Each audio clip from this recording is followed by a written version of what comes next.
Es nuestra imparable curiosidad la que nos hace cuestionarnos para comprender cómo funcionan las cosas, la naturaleza, el universo.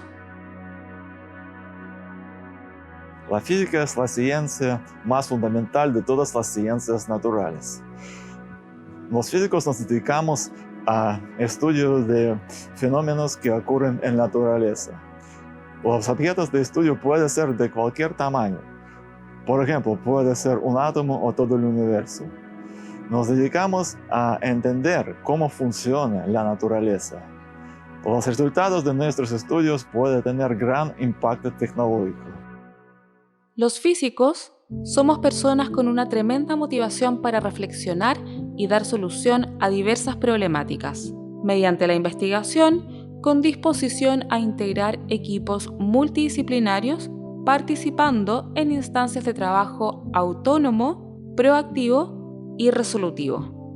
En nuestro programa de magíster en Ciencias Físicas de la Universidad del Biobío, nosotros tenemos dos líneas de investigación, física teórica y física aplicada. En física teórica, nosotros estudiamos cosmología y partículas elementales, analizando al mismo tiempo el universo y un átomo.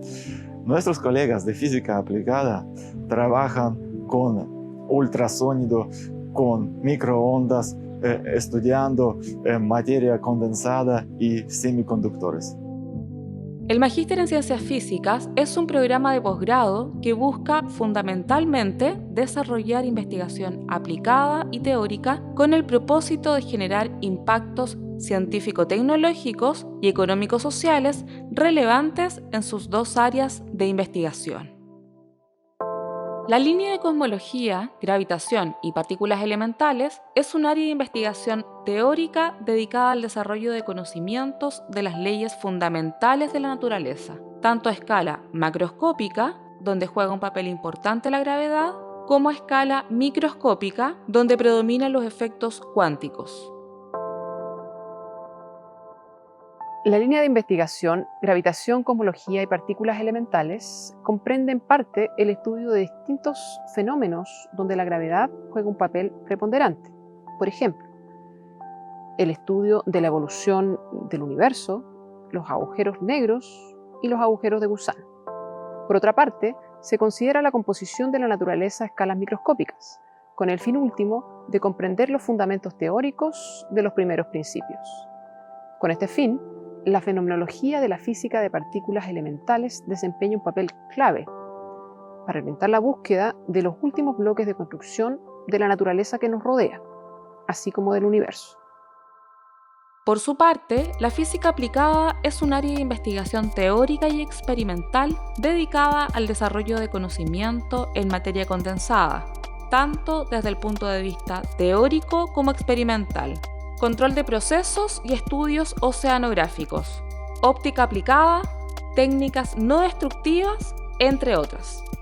La línea de investigación de física aplicada está enfocada en estudiar los fenómenos y propiedades de la materia. Está basada en leyes fundamentales y principios de las ciencias físicas. Ahora bien, esta línea está abocada en utilizar ciertos sistemas prácticos y teóricos de la física en orden a optimizar, analizar y mejorar ciertos procesos para beneficio de la sociedad. Los tópicos de investigación relacionados en esta línea están enfocados en oceanografía física, dinámica de los medios continuos, técnicas no destructivas y nanomateriales. El objetivo principal del programa de Magíster en Ciencias Físicas de la Universidad del Biobío es formar graduados y graduadas con sólidos conocimientos disciplinarios en física teórica y aplicada, que le permitan desarrollar investigación, contribuyendo a su desarrollo, resolviendo problemas de la física contemporánea y comunicando fundamentos y resultados de sus investigaciones científicas a nivel nacional e internacional. Nuestro magíster faculta para el ejercicio profesional especializado, habilita para la iniciación en investigación en física y fortalece el desempeño profesional en la docencia universitaria en sus diferentes niveles. Además, capacita para estudios posteriores conducentes al grado académico de doctor. El Magíster en Ciencias Físicas ofrece una formación íntegra y completa sobre diversos temas fundamentales de la física. En mi caso, yo realicé mi pregrado en Ingeniería en Construcción y al realizar este pregrado desarrollé un gran interés por las energías renovables y los fundamentos detrás de entender cómo funcionan. Así llegué al programa y en el programa fui capaz de entender y capacitarme mucho más en este tema. El programa lo culminé al realizar una tesis sobre celdas solares de película delgada sintetizadas con sulfuros metálicos semiconductores. En general, considero que el magíster es una gran fuente para poder capacitarse en lo que son los modelos principales que definen nuestra concepción de la física y nos permiten entender nuestra realidad de forma práctica y útil. El programa está destinado principalmente a licenciados y licenciadas en física, en ciencias de la ingeniería, pedagogos y pedagogas en física o física y matemática, profesionales con grado o título con conocimientos fundamentales en física y matemática, además de ingenieros e ingenieras de ejecución con base tecnológica de al menos 8 semestres académicos. La Universidad del Biobío y nuestra Facultad de Ciencias han sido, son y seguirán siendo lugares de encuentro, de conversación, de aprendizaje mutuo. Y es a través del programa de Magíster en Ciencias Físicas que buscamos que todas y todos los que hacemos ciencia sigamos siendo un motor de desarrollo para la región y el país.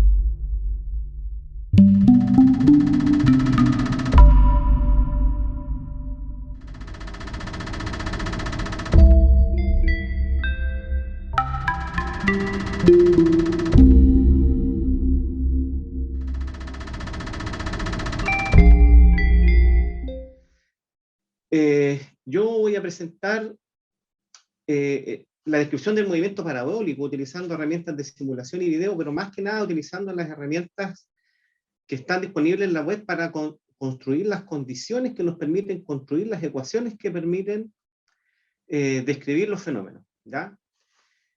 Había que buscar la forma de generalizar esto, por lo tanto yo trabajé a través de una herramienta que se llama Google Colaboratory, que te permite que cualquier persona que tiene un correo Gmail puede ejecutar estos códigos o ustedes los pueden compartir como profesores con los demás, con sus alumnos, designando a cada uno una diferente situación, ¿ya?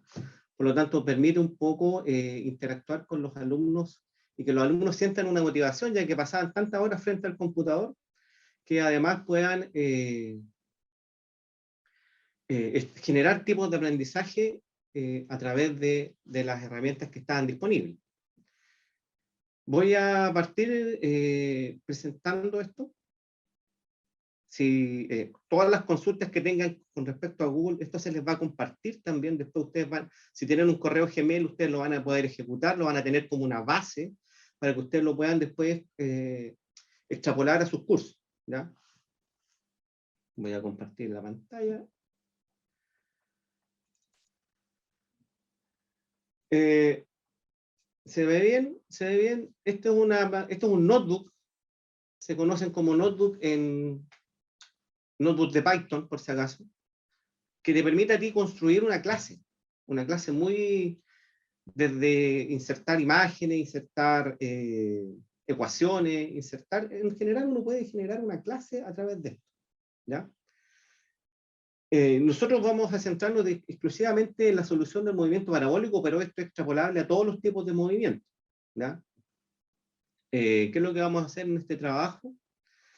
Vamos a presentar el movimiento parabólico utilizando dos formas. Una es presentando las ecuaciones de itinerario Y la segunda manera es como nosotros trabajamos acá en la universidad, es el método integral. Cabe mencionar que, bueno, yo estudié acá también, y en los años que yo estudié nosotros trabajamos con las ecuaciones de itinerario, después hubo una innovación didáctica en donde se adoptó el método integral, el cual ha dado muy buenos resultados porque se comprende mejor la materia, ¿ya? Nosotros ya llevamos trabajando con el método integral relativamente unos 18 o 20 años, yo calculo. Entonces, el movimiento que nosotros vamos a describir aquí está presentado en la figura, ¿cierto? La mayoría los conoce, ¿cierto? Son partes del manejo del movimiento dos dimensional, ¿cierto? Ahí está un poco sus características. Lo que uno explica en clase, yo no me quiero detener mucho en explicar el tipo de movimiento, sino que generalizar esto para que ustedes después lo puedan explicar todos los tipos de movimiento ocupando la herramienta que les vamos a proporcionar. El problema que nos vimos enfrentados acá en este proceso de clases pandémicas fue que no había una interacción visual con el alumno, no había una interacción en donde uno podría hacer énfasis en lo importante del desarrollo de la clase. ¿Ya? Bueno, aquí presentamos las ecuaciones de itinerario, que son las que nosotros conocemos, las ecuaciones para el eje X, las ecuaciones para el eje Y, que están bastante bien definidas. En el caso del movimiento parabólico, nosotros trabajamos con la aceleración de gravedad, ¿ya? Entonces, ¿cuál es la idea de ver una simulación con los alumnos en el curso? Que nosotros con la simulación podemos extraer las condiciones del problema. Por lo tanto, podemos darle a cada alumno un distinto problema, ¿ya? Entonces, para eso, una de las herramientas maravillosas que yo creo que a muchos nos ayudó en el contexto pandemia fue esta página que se llama PHET, ¿ya? PHET fue una página que yo creo que a muchos nos ayudó a generar interacción con los alumnos, pero claro, hay que ver qué nosotros podemos extraer de aquí para poder generar que los alumnos puedan interaccionar de manera activa en su aprendizaje. Entonces voy a agrandar esto un poquito. Ya. Nosotros vamos a generalizar el movimiento parabólico a través de un ejemplo que es el disparo de una bala, ¿ya? Tenemos distintas situaciones, por lo tanto, lo que realicé yo fue generar, por ejemplo, distintas condiciones para grupo o para individuo, para cada alumno, de manera que cada uno pudiera construir sus diferentes ecuaciones, ¿ya? O pudiera interpretar los diferentes gráficos que yo voy a mostrar después desde la simulación. Entonces, el trabajo era, por ejemplo, observar, dentro de lo que se perdió en la física, fue que hay que observar. Nosotros cuando estamos en clase, uno puede, no sé, pues, tirar un lápiz, hacer algún ejemplo visual para el alumno. Entonces, cuando estábamos en modo pandémico, primero que nada, están todas las pantallas, en general nos vivimos eso, que estaban todas las pantallas en modo oscuro, ¿cierto? Por lo tanto, era poca la interacción que teníamos. Por lo tanto, una manera de solucionar eso fue tratar de trabajar a través de simulaciones. Entonces, yo voy a generar aquí un pequeño experimento que después se puede generar otro experimento y podemos generar un experimento para cada alumno, podemos generar una tarea para cada alumno, ¿ya? En este caso podemos ocupar el PHET, pero hay otros experimentos en donde uno puede sacar las condiciones desde la simulación o desde algún video. Si nosotros vemos acá, bueno, tenemos el eje, ¿cierto? Y tenemos un ángulo. Entonces nosotros tenemos que anotar eso. Nosotros le decimos al alumno, por favor, anote cuál es la rapidez inicial que usted tiene. Bueno, anotemos la rapidez inicial. Yo tengo un ejemplo ya más o menos prediseñado. Entonces coloco la rapidez inicial, 15 metros partidos por segundo. Esa es una condición que el alumno observa, ¿ya? ¿Qué otra condición tenemos? El ángulo de salida, el ángulo de disparo, 25 grados. Y con esas dos condiciones, el alumno ya puede empezar a interpretar y empezar a generar las ecuaciones que describen el movimiento. ¿Qué movimiento? Ese movimiento. Tenemos acá también algunas herramientas que nos permite este software, esta simulación, que es, por ejemplo, determinar el alcance máximo, podemos medir diferentes tiempos, ¿ya? A mí lo que me complica de esto, o lo que voy a, como se dice, innovar, es que a mí me gusta que el alumno interaccione con el computador, ¿ya? Por lo tanto, aquí, claro, el alumno puede medir, pero está solamente condicionado a lo que le ofrece la simulación. Entonces, lo que nosotros vamos a construir es construir esta gráfica a través de los datos que tenemos, de los datos que podemos medir, ¿ya? ¿Qué datos podemos medir? Podemos medir, por ejemplo, podemos observar, mejor más que medir, podemos observar que la posición inicial, en este caso, es el origen, ¿cierto? Mejores palabras, que Y sub 0 y X sub 0 son el origen. Eso es modificable, yo puedo después cambiar esto, ¿ya? Y cambiar esa condición. Pero como digo, voy a generar un ejemplo, voy a hacer 2 ejemplos, y yo creo que con eso ustedes pueden ver las potencialidades de esto. Entonces yo he tomado, ¿qué condiciones he tomado? He tomado la rapidez de salida, el ángulo de salida, la posición inicial de salida, y vamos a considerar que estamos trabajando en la Tierra, ¿cierto? Por lo tanto, la aceleración de gravedad va a ser G. Con esto que uno lo saca del contexto de la simulación, esto es como tener un experimento real. Nosotros aquí en la universidad, yo vi hace un par de años atrás, cuando estaba en clases presenciales, nosotros teníamos una catapulta en donde podíamos medir ciertas condiciones que nos permitía construir esta ecuación, ¿ya? Pero como ahora no podemos hacerlo de manera presencial, esta es una muy buena herramienta para poder medir esas cosas, o poder observar más que medir. Con esto, nosotros vamos a el código que va a permitir a ustedes interaccionar con esas condiciones que ustedes miden. Por lo tanto, este código está generalizado para que ustedes coloquen las condiciones iniciales y construyan todas las gráficas, ¿ya? Para que así puedan, a través del método gráfico, reconocer los tipos de movimientos que están involucrados en esto. Vuelvo a repetir, esto está hecho con el movimiento parabólico, pero uno puede cambiar esto, no sé, a movimiento rectilíneo uniformemente acelerado, movimiento uniforme, ¿ya? Está diseñado para que ustedes lo puedan generalizar para otros tipos de movimientos. Bueno, yo para inicializar, generalmente mis códigos cuando trabajo con Python, siempre tengo este código de inicialización que me permite a mí identificar si tengo los módulos instalados, ¿ya? Lo importante es que esto a ustedes les va a correr. Esto el alumno no tiene que instalar nada. El alumno no tiene que instalar algún programa, ¿no? Esto corre directamente en Google, ¿ya? Y esa es una ventaja, porque, claro, yo puedo generar estos códigos en mi computador, pero yo tengo instalado Python, pero si me falta un paquete tengo que instalarlo, y eso ya genera un conocimiento que a lo mejor un alumno de segundo, tercero, medio, probablemente no tiene. Por lo tanto, esta herramienta de Google Colaboratory me gusta mencionarla porque yo creo que tiene una gran potencialidad desde el punto de vista de la generalización de la clase, ¿ya? Esto que está aquí es un código simple que solamente me permite a mí identificar y reconocer el tipo de paquete que tengo disponible en Google. Ahí están las versiones. Eso ya es un poco más específico, ¿ya? Hay un paquete que nos alcancé a trabajar que se llama SymPy, que es muy bueno, que se llama Symbolic Python, que es para los que han trabajado con matemática o con Maple.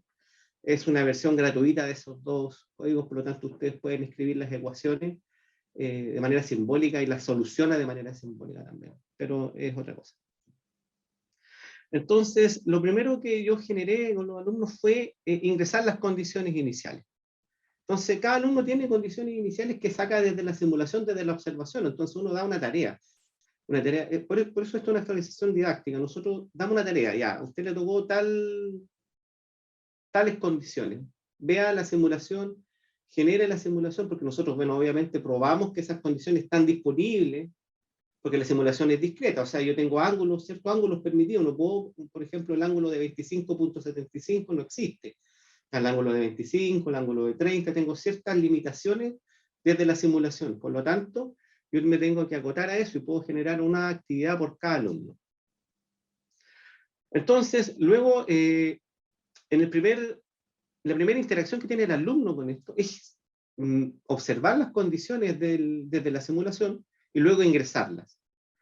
Yo en este caso particular tengo definidas las condiciones iniciales de sub-0, pero también la puedo preguntar y les voy a mostrar ahora cómo se hace eso. Tengo definida la condición del ángulo, un ángulo de 25 grados, tengo definida la posición inicial en el eje X, tengo definida la posición inicial en el eje Y, y otro dato importante que sirve mucho para poder generar los límites de los gráficos es el tiempo de vuelo. Tiempo de vuelo que se observa aquí. Entonces, uno cuando genera la actividad le dice más o menos todo lo que tiene que medir. Por lo tanto, yo le coloco aquí tiempo de vuelo 1.29, que es el tiempo que está la bala en el aire. ¿Ok? Bueno, entonces yo con esos datos, yo ejecuto este código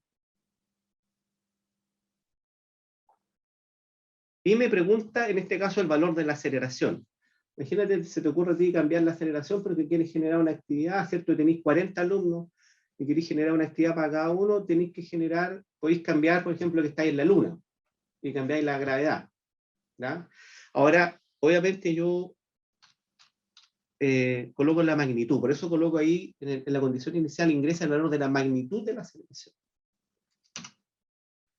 No pregunto las otras condiciones, bastante simple. ¿Cómo genero esa pregunta? Es muy simple. Yo genero el print pantalla que me hace la consulta, G input, que es una entrada por teclado, y después transformo esa entrada por teclado, que es bruta, la transformo en un punto flotante, si es que tengo algún número que sea un flotante. Es muy simple trabajar con Python, es muy intuitivo para los alumnos. Python es un software que fue desarrollado por Guido van Rossum para poder manejar la complejidad de la programación que había en C más simple, por si acaso.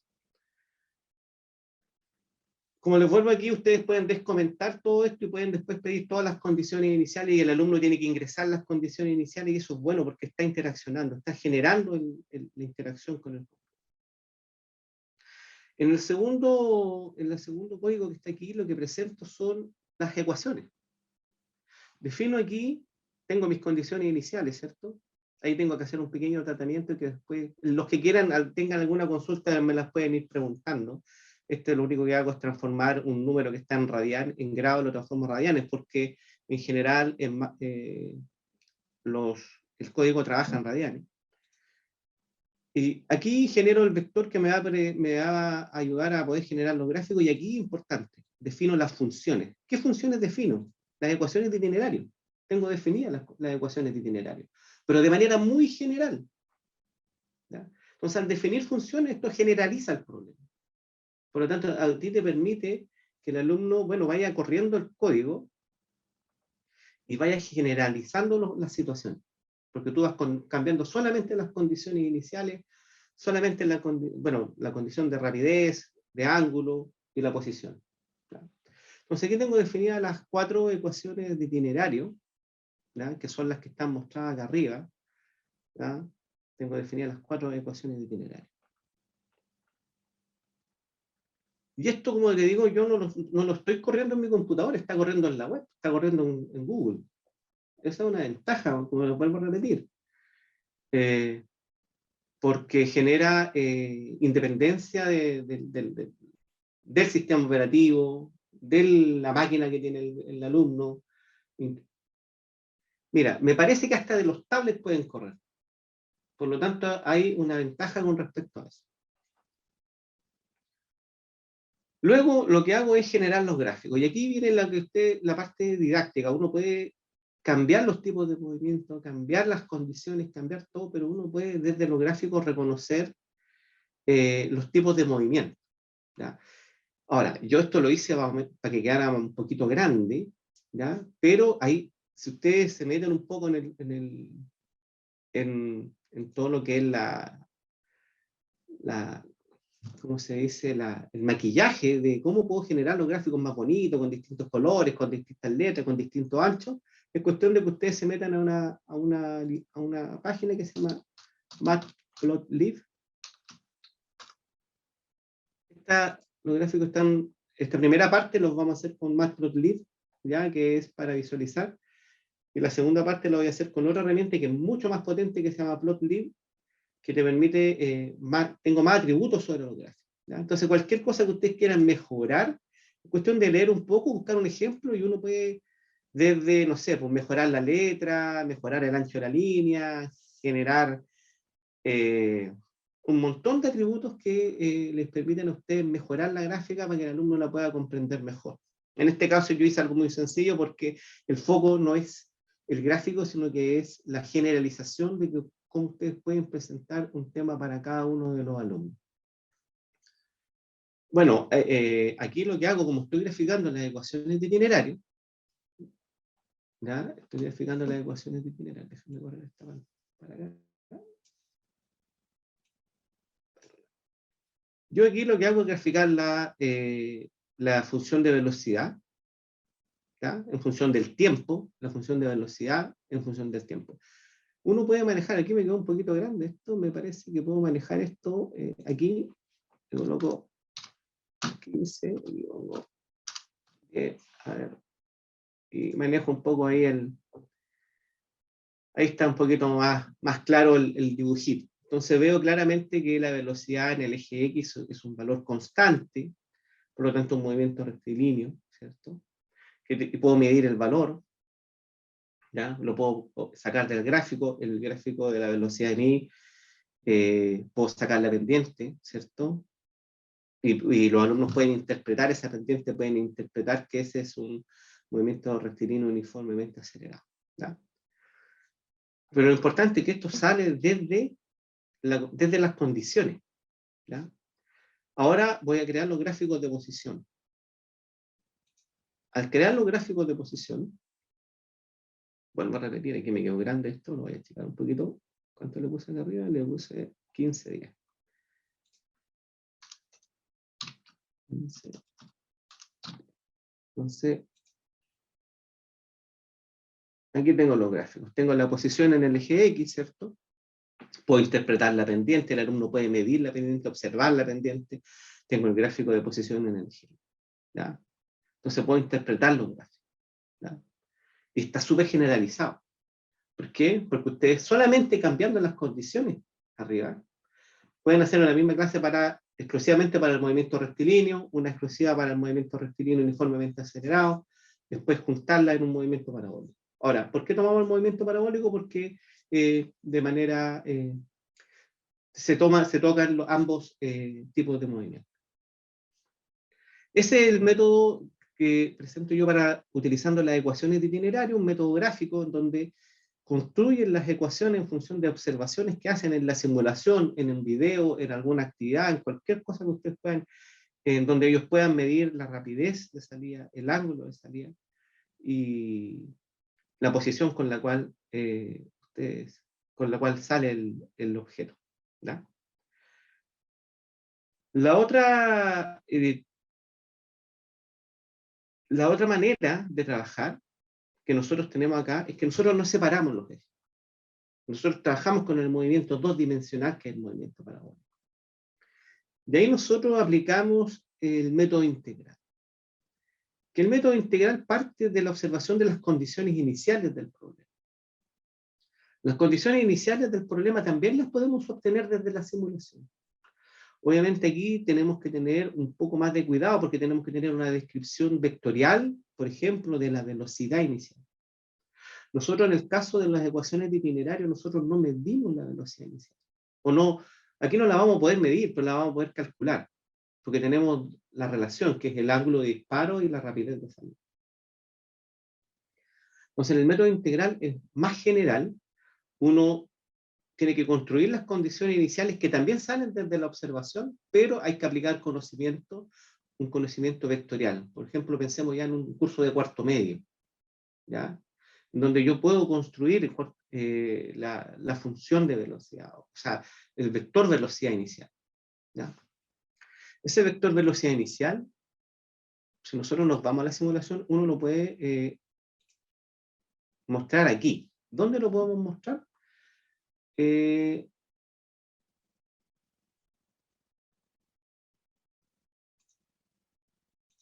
Aquí me permite, a ver, bueno, este no me permite mostrar los vectores, o uno puede aquí jugar con los vectores. Por ejemplo, tengo el mismo problema, 15. La versión en inglés tiene ya complementados los vectores. Yo quiero que me muestre el vector velocidad. Entonces uno puede ahí ver el vector velocidad. ¿Ya? Uno puede ver las componentes del vector velocidad. ¿Ya? Uno podría hacer ahí mostrar cómo esto de manera vectorial. ¿Ya? Por lo tanto, en esa generalización, nosotros, ¿qué es lo que sacamos desde la simulación? Que es este caso particular. Nosotros construimos las ecuaciones de velocidad y de posición, utilizando el método de integración, partiendo desde las condiciones iniciales. En mejores palabras, nosotros partimos desde la aceleración, construimos la función de velocidad y después construimos la ecuación para la posición, ¿ya? Ocupando el método de integración. Aquí hay un ejemplo sencillo, generalizado, en donde nosotros tomamos, en este caso G, pero puede ser una aceleración cualquiera. Construimos las condiciones iniciales. B sub 0 es la rapidez que nosotros observamos, que en este ejemplo es 15, el ángulo es 25.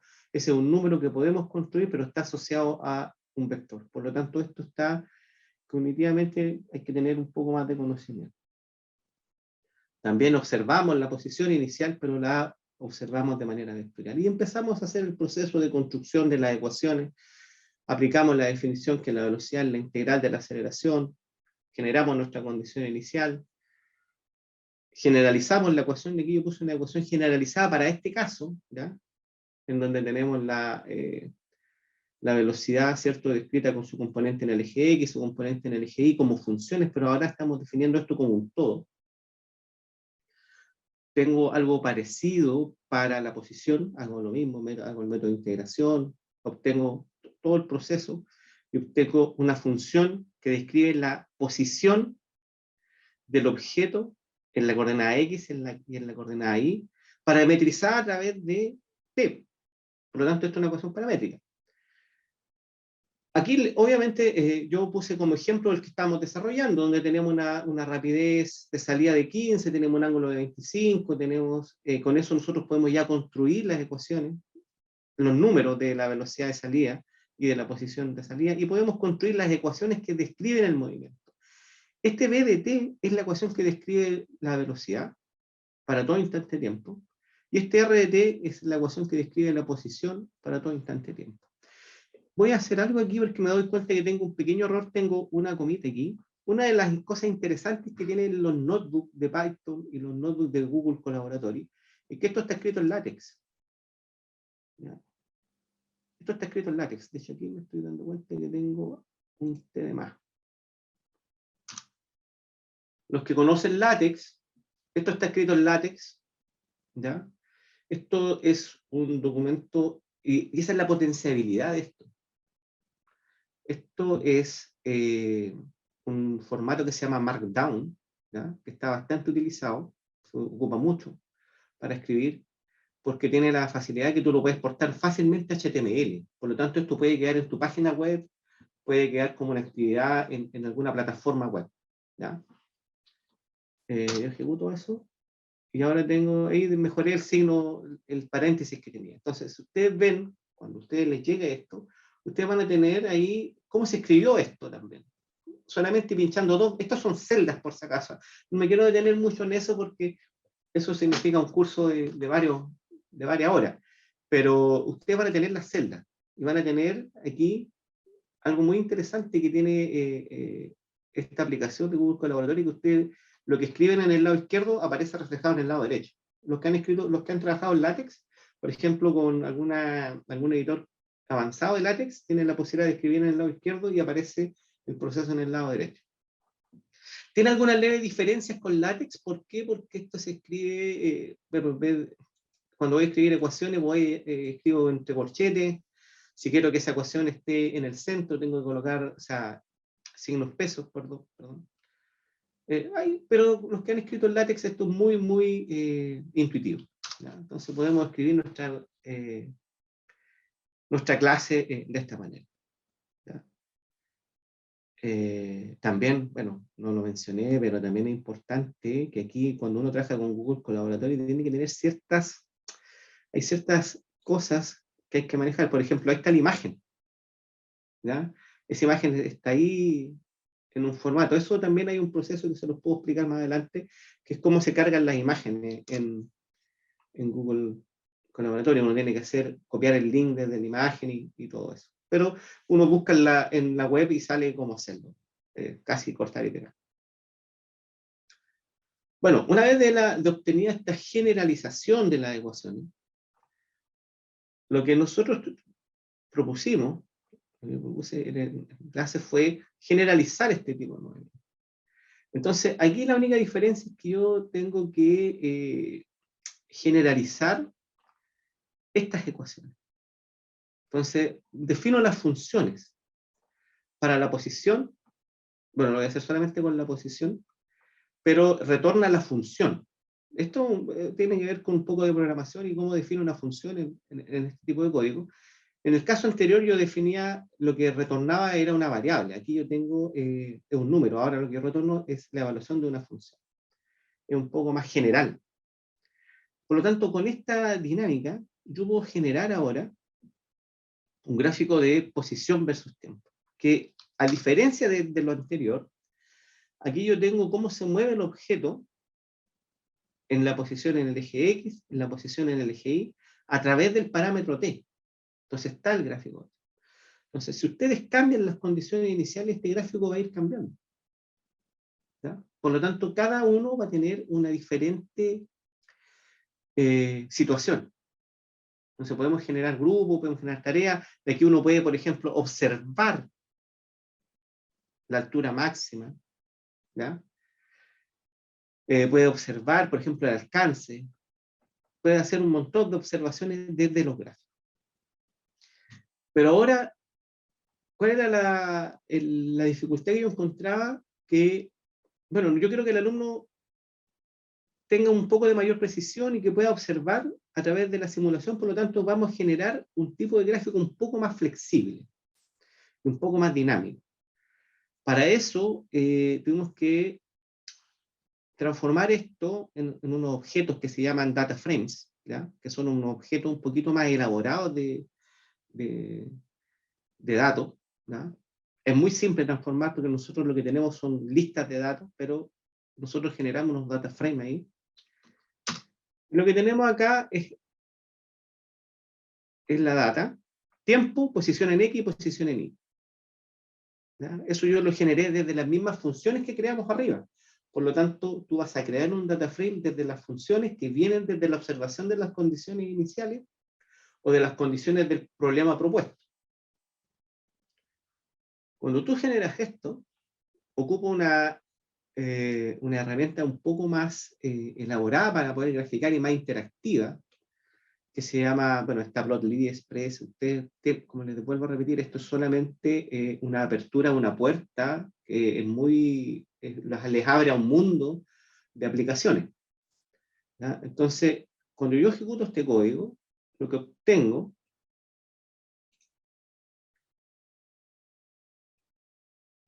se demora un poco, porque esto, como les vuelvo a repetir, esto lo está haciendo en la nube, no lo está haciendo en mi computador. Cuando yo ejecuto este código, me genera esto, ¿ya? Obviamente también es manejable, puedo agrandar los anchos, mejorar un poco las cosas, pero aquí ya genera una animación. Esta animación es la siguiente. Tengo la componente X, tengo la componente Y, y estoy viendo cómo sale la bala.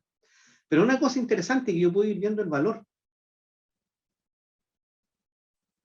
Súper interesante. El alumno puede ir mirando el valor, cómo va evolucionando. Entonces ya no solamente lo obtiene desde el gráfico, sino que lo obtiene desde pinchar en el punto. Puede detener en cualquier momento. Bueno, podemos volver a ejecutar. Yo detengo ahí y observo. Entonces puedo construir una tabla directamente desde acá. Entonces aquí hay varias, ¿cómo se dice? Varios atributos didácticos que puede hacer y que caben solamente en la imaginación. Bueno. Y además que el alumno lo tiene interesado porque está viendo que está él ejecutando, tiene cierto control sobre el problema. Aquí, como les vuelvo a repetir, hay un montón de atributos, que esto lo puedo hacer más rápido, más lento, puedo manejar los tiempos, puedo manejar los anchos, todo lo que a ustedes se les ocurra. Eso es muy amplio, por lo tanto yo solamente estoy mostrando una ventana. Luego de esto, bueno, también presento aquí lo mismo, pero ahora hago una línea. La diferencia de la línea es que también esto genera la línea, pero yo también tengo esa capacidad de ir evaluando el punto. Por ejemplo, yo te puedo decir cuánto es el valor de la posición para t igual 2 segundos, o para x igual 2. ¿Ya? Ahí empezamos nosotros a graficar ahí los puntos. Fíjate, ¿no? Si aquí tengo que agregar algún atributo porque no me está mostrando el tiempo como en el caso anterior. ¿Ya? Pero obviamente tiene que ser agregar algún atributo para mejorar eso. Entonces tengo muchos datos desde la observación. Entonces, ¿qué es lo que vamos a hacer ahora? Nosotros ahora vamos a ir arriba y yo voy a cambiar las condiciones del problema y debería yo obtener gráficos muy similares. Puedo tener algunas diferencias que podemos ir solucionando, pero parte de esto desde la observación. ¿Ya? Entonces, por ejemplo, nosotros podemos medir aquí la altura máxima. Más o menos ahí vemos la altura máxima 2.04 o 2.05. Eso es lo que nosotros tenemos ahí, como altura máxima. Podemos medir el alcance, 17.53. Entonces, el alumno tiene mucha información que puede obtener del gráfico. Si nosotros nos vamos a la simulación, esto está bien, ¿no? 25, 15... Ya, es que aquí esto tiene una masa, ¿no?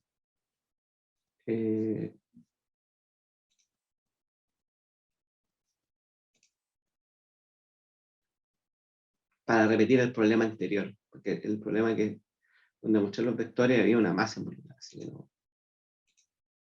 Aquí sí. Sí.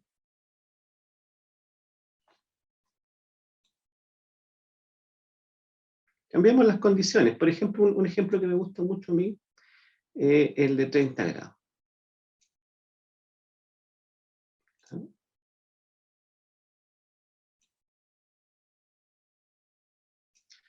Entonces nosotros tenemos acá el de 30 grados, con una rapidez inicial de 15 metros partidos por segundo. Por lo tanto, lo que nosotros vamos a cambiar en las condiciones son solamente el ángulo. Entonces nosotros vamos acá, vamos cierto arriba,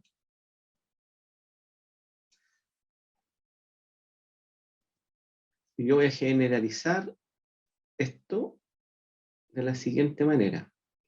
Ángulo de disparo.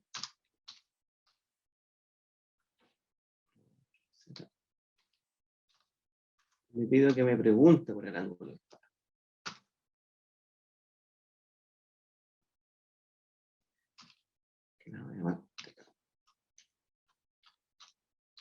Entonces yo generalizo, entonces ahora voy a hacer la pregunta por el ángulo de disparo. Entonces cuando yo parto este problema, me pide la magnitud de la aceleración, 9.8. Me pide ingresa el valor del ángulo de disparo, 30. Lo otro se mantuvo 0, 0, no lo cambié. Y ahora empiezo yo aquí a generar de nuevo las gráficas. ¿Ya? Y pueden ustedes observar cuáles son los cambios que van a ir viendo los alumnos en este caso. Se dan cuenta, en el caso anterior teníamos 13, 13,1 creo que era el valor. Aquí cambió el valor de la... Yo sé que está mal escrito aquí velocidad porque esa es una rapidez, pero en general en el colegio, los primeros cursos, esto se llama la velocidad en el eje X. ¿Ya? No quise entrar en una discusión muy, muy profunda en eso porque no va al caso. ¿Ya? Entonces empiezan a cambiar los parámetros. ¿Ya? Probablemente esto también va a cambiar. ¿Ya? Bueno, aquí, ¿cuál es el problema que tengo? Que tengo los límites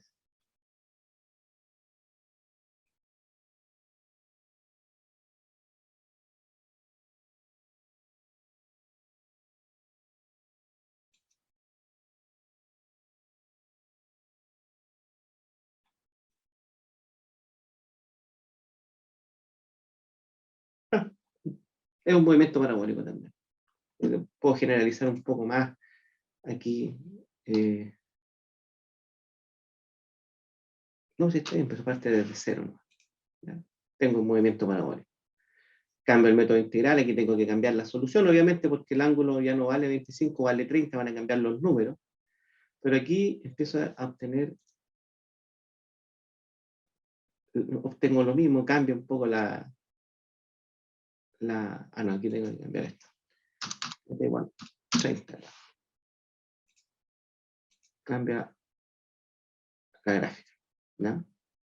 Bueno, aquí tengo el problema porque tengo definido el límite como 17.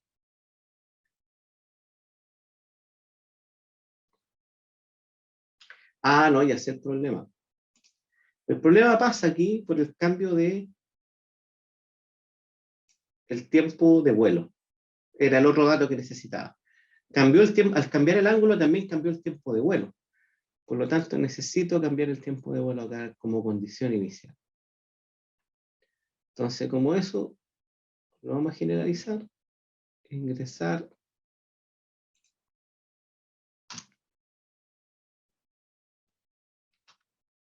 Tiempo de vuelo. Tiempo de vuelo que desde la observación vale 1.53. Entonces, cuando nosotros ejecutamos esto, valor de la magnitud de la aceleración, 9.8. Ingresamos el ángulo de disparo, 30. Pero también ingresamos el tiempo de vuelo, 1.58. Voy a revisarlo. 1.53. Que sale desde observar en la simulación. Entonces ahora definimos las funciones. Aquí defino... Esas son cosas que el que quiere aprender un poco más se puede meter ahí. Es definir un vector, ¿no? Y aquí empezamos a generar los gráficos. Aquí debería cambiar. ¿No? Aquí debería tener el gráfico completo de movimiento parabólico. ¿No?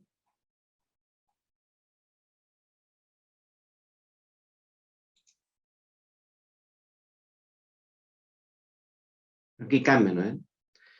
20, antes era 17, cambió el gráfico.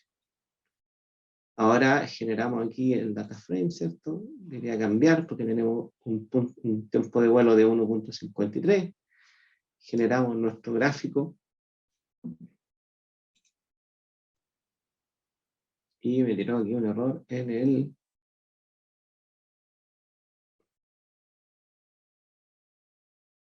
Ya.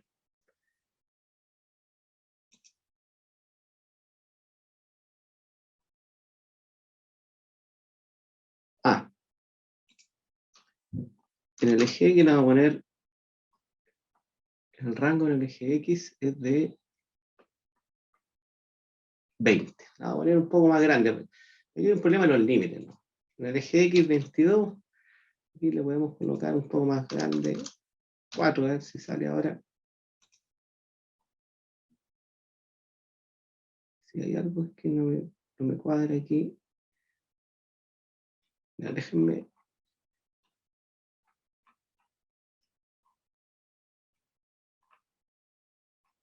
Déjenme mirar en qué... Esas son las cosas que nos pueden pasar, ¿no? Esto lo construí ayer, así que ingresamos el valor de la magnitud. 30 grados. El tiempo de la bala, 1.53. Generamos las funciones. Tiempo de vuelo.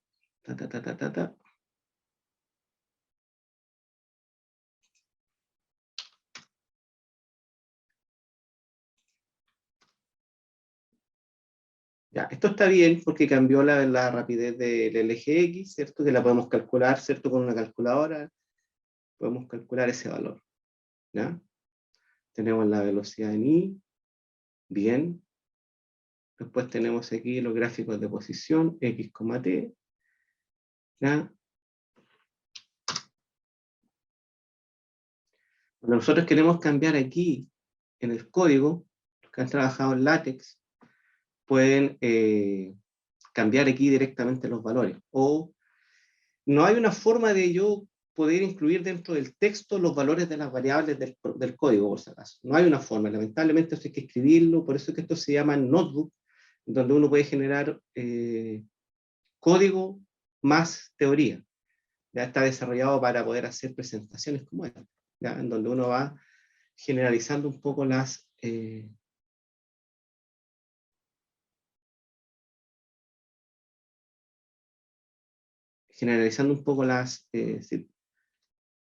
las situaciones. Aquí estamos bien, generamos el movimiento, el valor máximo es 3, el valor mínimo de alcance es 20, estamos bien. ¿Ya? Todos esos valores lo pueden ustedes ir contrastando con los alumnos al construir las ecuaciones, ya sea las ecuaciones de itinerario que están acá arriba, ¿ya? Colocando los valores e ir midiendo y contrastando que los resultados desde la simulación general son los mismos desde la simulación, que se obtienen desde los gráficos. ¿Ya? Aquí, déjenme mirar por qué no me grafica completo la posición en el eje X, ese sería el gráfico 2.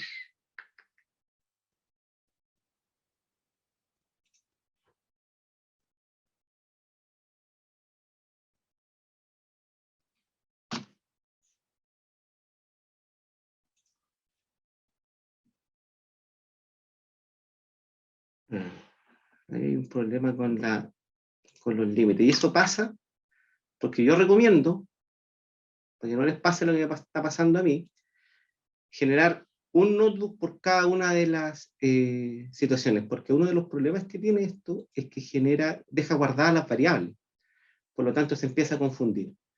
Entonces, ¿cuál sería la idea aquí? Generar un código por cada o sea, un notebook por cada una de las situaciones, o seguir hacia abajo, porque aquí para que esto funcione, tengo que correr todo de nuevo.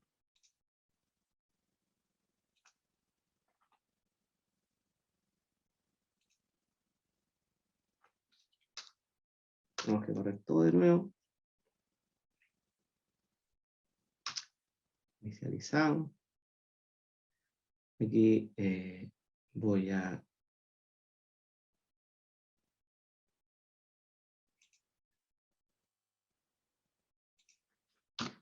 volver al caso anterior, ¿ya? Para no tener problemas y poder recuperar, pero el problema pasa por eso, ¿ya? Que tenemos aquí un pequeño... cuando cambiamos de situación es mejor generar otro notebook. ¿Por qué? Porque hay variables comprometidas, ¿ya? Y a veces Google quedan las variables ahí involucradas y amarradas. Entonces hay que volver atrás y recorrer todo de nuevo para poder ejecutar el código, ¿ya? Aquí tenemos esto debería pasar, ¿ya? Aquí deberíamos recuperar nuestro caso anterior, nuestro primer caso, que es donde teníamos la rapidez, la velocidad en el eje X de 13,6, teníamos la misma curva.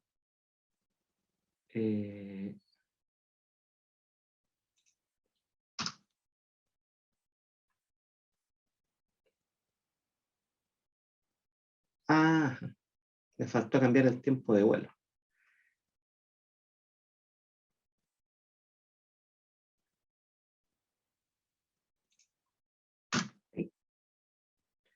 Eso es un problema que pueden tener, y bueno que me haya pasado a mí, que hay que tener cuidado porque uno declara variables y a veces las variables quedan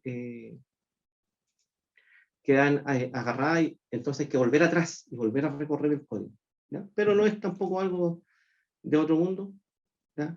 Aquí estoy volviendo al código original. Aquí estoy recuperando lo que teníamos, ¿ya? El método integral no cambia. Esto tampoco cambia aquí. Solamente... ¿qué cambió?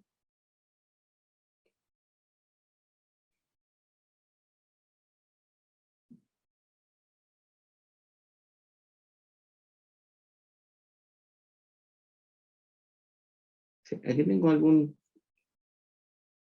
y cambió. Aquí tengo un error. Y ahí está el problema. Declaré 2 veces la misma variable. Entonces, tengo que borrar todo de nuevo. Ese era el error, como construir código ayer. Había un problema de generalización que ahora va a estar solucionado para que ustedes lo puedan ocupar. 8, ¿cierto? Generalizamos aquí. Creo la ecuación. El método integral. Teta 1. Ahí tenemos nuestra generalización. Ahí tenía, fíjense que todo el código tenía aquí, como lo fui haciendo por parte, ella redefinió una variable con el mismo nombre y ahí está el problema. ¿Ya? Aquí deberíamos recuperar esto.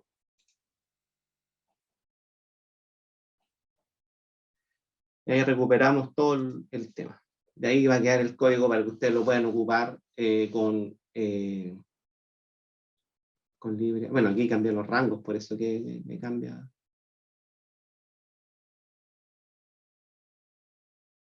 Entonces uno puede generalizar esto y decir que llega a 17. Entonces puedo decir, ¿a qué valor llega esto? A 17.53, por lo tanto aquí en el eje X le ponemos 18 y en el eje este le ponemos 3. A ver.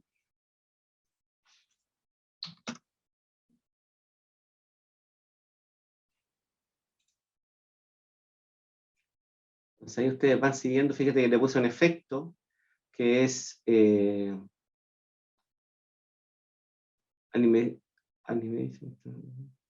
size E. Size E significa que esto va creciendo así como crece en la componente I, por eso que va desde más pequeño a más grande. Ustedes lo pueden colocar en el eje X, ¿ya? De tal manera que ahora ya está más, hemos recuperado un poco el control de esto.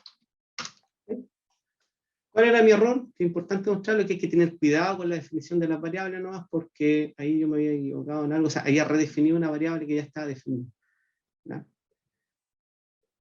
Mi consejo sería, si vamos a ocupar otra situación, hacerlo en otro notebook y partir desde cero, para que no se confundan las variables. Después ir generalizando más aún todavía, pero esto fue tratar de entregarle una herramienta en donde el alumno puede también interaccionar con lo que donde pasa tantas horas en el computador. ¿Ya? No sé, pues yo por mi parte creo que estoy más o menos listo, Javier, para dejar una ronda de preguntas, dudas, consultas, si alguien quiere tener algún tipo de duda que yo le pueda aclarar, para dejarlo por unos 10 minutos de consulta. ¿Vale? Perfecto, muchas gracias Roberto. Se ve bien interesante y bien útil en realidad en el fondo, para introducir la lógica de la programación. Consultas y dudas, comentarios, por favor háganlo a través del chat, así podemos canalizarlas de la mejor forma posible. Yo tengo un par de preguntas que quizás puedan orientar y motivar quizás otras interrogantes, como ¿cuál, más o menos desde la experiencia, cómo es la curva de aprendizaje para comenzar a usar herramientas de programación?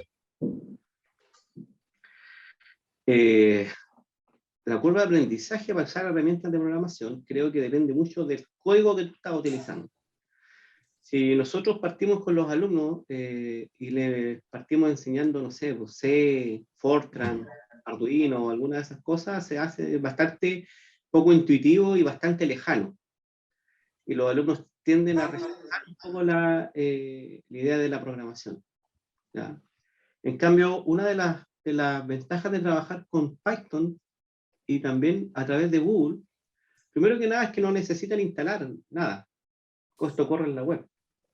Además de correr aquí, en el correo de Gmail, hay una herramienta que se llama Thinker, y ahí pueden correr también hay varios, ¿cómo se dice? Hay varios puntos o páginas donde ustedes pueden correr los códigos de Python.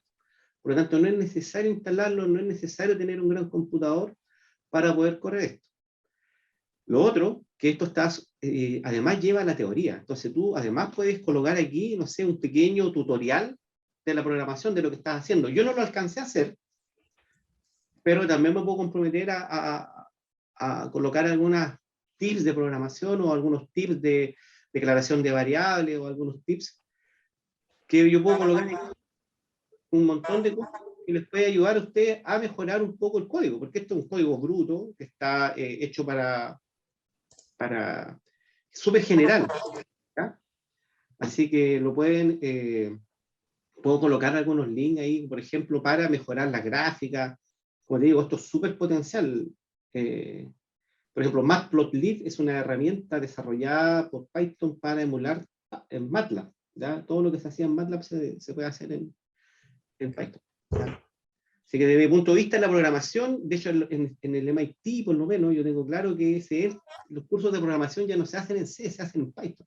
En la introducción al lenguaje de programación se hace en Python, por la filosofía que tiene, que es muy fácil, es de muy fácil aprendizaje, por si acaso. Gracias, Roberto. Aquí en el chat, Felipe Rivera escribe para este año. El profe Roberto dice, ¿tendrá pensado aplicar esta herramienta en un formato híbrido? Y si es así, ¿en cuántas clases tendrá destinado a trabajar con sus alumnos este aprendizaje? Yo creo que tengo ganas de implementar esto desde el punto de vista del trabajo individual o trabajo más allá de dos personas. No. Me gustaría trabajarlo de manera individual, que el alumno pueda desarrollar un problema propio, ¿ya? Contrastando las ecuaciones, los gráficos, con la simulación. Entonces, ahí como que tenemos un paquete completo con el alumno. Entonces, después, como esto es a través de la red, es a través de Google, uno puede compartir esto en un curso. Entonces, cada una de las situaciones puede quedar para cada uno de los alumnos. Entonces, yo puedo abarcar, por ejemplo, si tengo, no sé, 40 alumnos, hago grupos de a dos, tengo 20 problemas. Y son 20 situaciones distintas, porque son 20 condiciones iniciales distintas, 20 condiciones iniciales de posición distintas. Por lo tanto, no es tan complejo. Y con eso, como queda todo compartido en la red, cada alumno va a tener una distinta situación problemática del problema. Y va a tener distintos gráficos, distintas soluciones, que yo creo que eso es como hacer una guía. Es como cuando antiguamente, yo no sé, yo soy de la época en que me pasaba la guía en un papel de roneo, venían 60 problemas, tú le pasáis 60 problemas a un alumno ahora y el alumno te reclama. Entonces, ¿cuál es la ventaja de hacer esto? Que yo puedo presentar, no sé, pues 20 situaciones distintas y en realidad una guía de 20 problemas, pero va acotada a cada uno de los alumnos y esa guía queda desarrollada en la web. Yo creo que ahí hay una potencialidad importante porque el colega, el otro alumno, puede mirar el trabajo de la otra persona, puede correr el trabajo de la otra persona y yo le puedo dar permisos para que lo pueda correr, lo pueda ver, pero no lo pueda modificar. Eso es bien interesante, es que estoy tratando ahora de familiarizarme con eso para, si es que llegamos a tener de nuevo en algún momento otra pandemia y tenemos que trabajar de manera híbrida con los alumnos.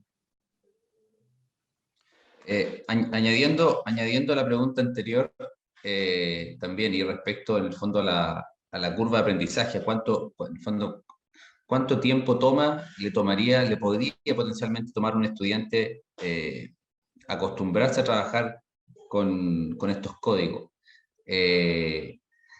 Y que logre cumplir con estos objetivos de aprendizaje.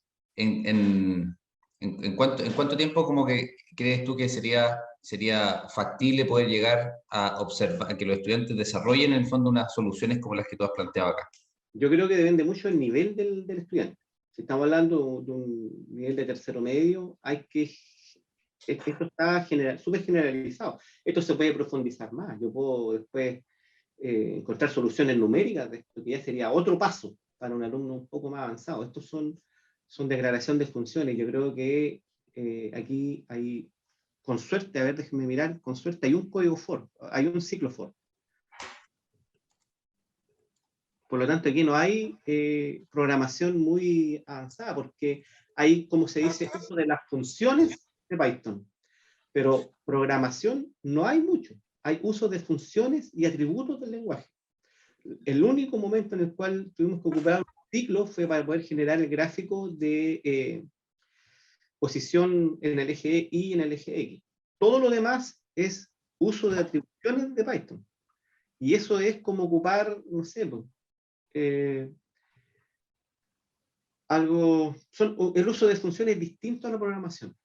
Por lo tanto, esto está en un nivel muy bajo de programación. ¿Ya? Porque enseñar a declarar una variable es muy simple. Python es bien bruto en eso, declaráis las variables, eso necesitáis media hora para explicar cómo declarar una variable. Y declarar una función también es bastante simple. Python tiene una filosofía muy sencilla, tú defines el nombre de la función, los argumentos de la función, y después defines la función y después defines lo que va a salir de la función. Por lo tanto, lo que hace es el f de x. Un poco en eso yo creo que te tomaría una o dos clases para este código. Vuelvo a repetir, esto no está pensado en programación porque aquí no hay soluciones numéricas. Nosotros no estamos avanzando de un paso, no estamos generando algún método de soluciones numéricas. ¿Ya? Solamente uso de funciones y evaluación de funciones. No tiene una filosofía de programación numérica. Por lo tanto, yo creo que la curva de aprendizaje aquí, para este tipo de código, no más allá de una o 2 semanas. Además que te sacas de tener que enseñar que tienes que instalar el lenguaje, instalar los paquetes, porque eso a ti no te importa, porque eso está disponible. Por eso me gusta aplicar esto, porque te saca toda esa primera parte, que es la instalación, manejo, actualización. Eso a ti no te interesa. ¿Ya? Así que yo creo que 1 o 2 semanas, no más que eso. No sé si queda claro con respecto a los tiempos de aprendizaje. No, perfecto. Y quizá una última pregunta es, de alguna manera, ¿qué tan relevante es para el desarrollo de ciencia, el desarrollo de la ciencia, resolver problemas, enfrentarse a desafíos científicos, aproximarse a las lógicas del lenguaje de programación, en fondo a temprana edad de la formación escolar, y cómo aparecen y cómo se encuentran estos desafíos de programación en el fondo, en el día a día, en el quehacer científico?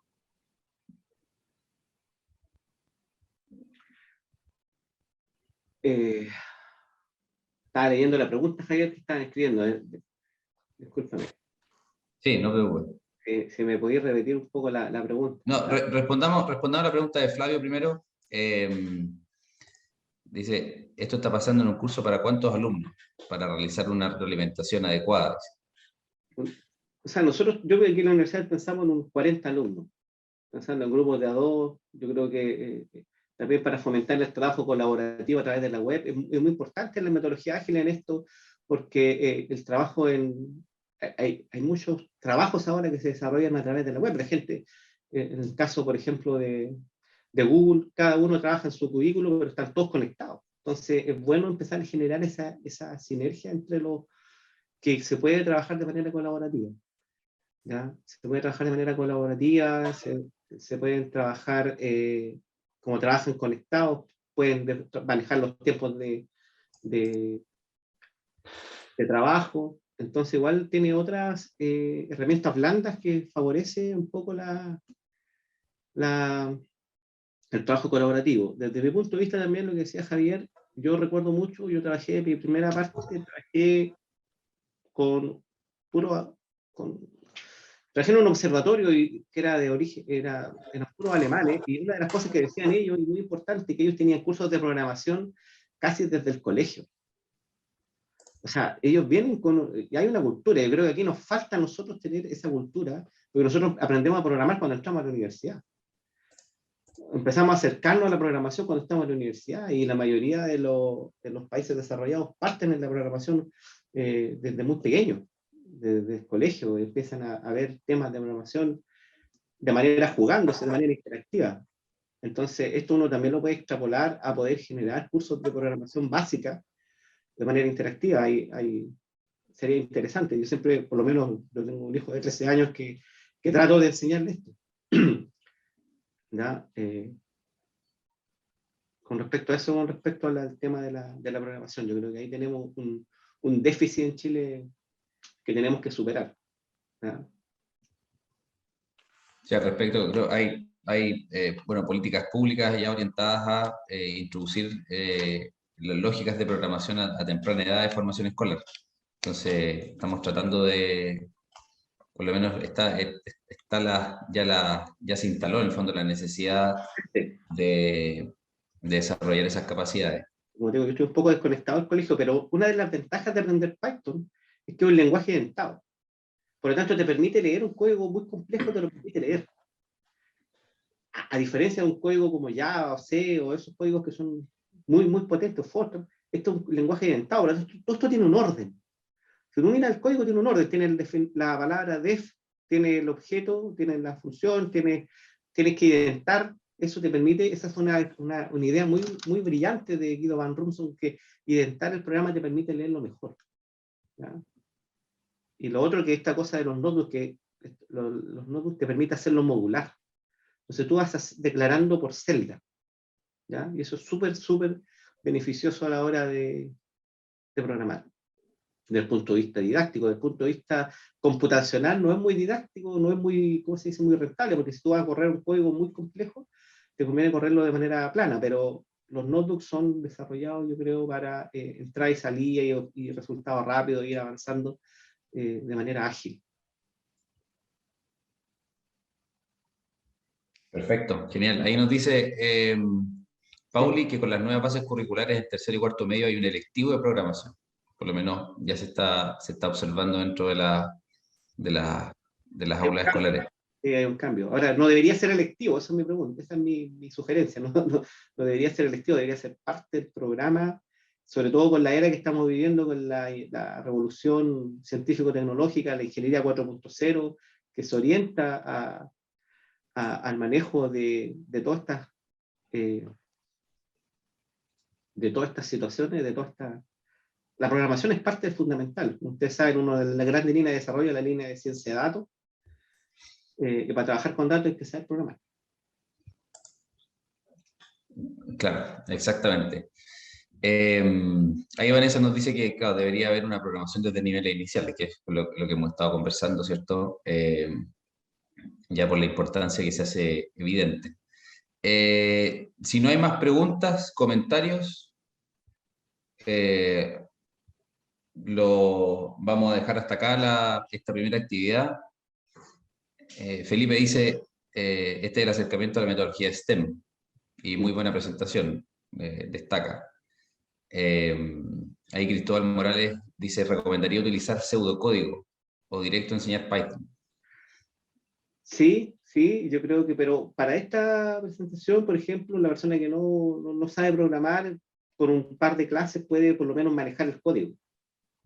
¿Ya? Yo puedo dejar algunos links o dejar algunos textos cortitos, como que se declara una función, cuáles son los parámetros, pero si uno quiere profundizar esto, después uno lo puede extrapolar a un nivel un poco más alto, que ya dar una solución numérica, también se puede ir avanzando. Yo creo que aquí lo que más se puede obtener es que podemos motivar a los alumnos a entender que el computador es más que Facebook e Instagram, sino que también nos pueden hacer cosas como resolver ecuaciones.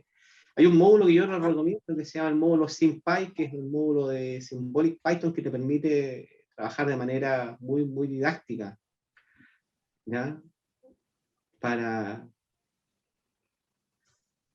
enseñar y para trabajar matemáticas sobre todo. ¿Ya? ¿Ok? Genial, genial Roberto.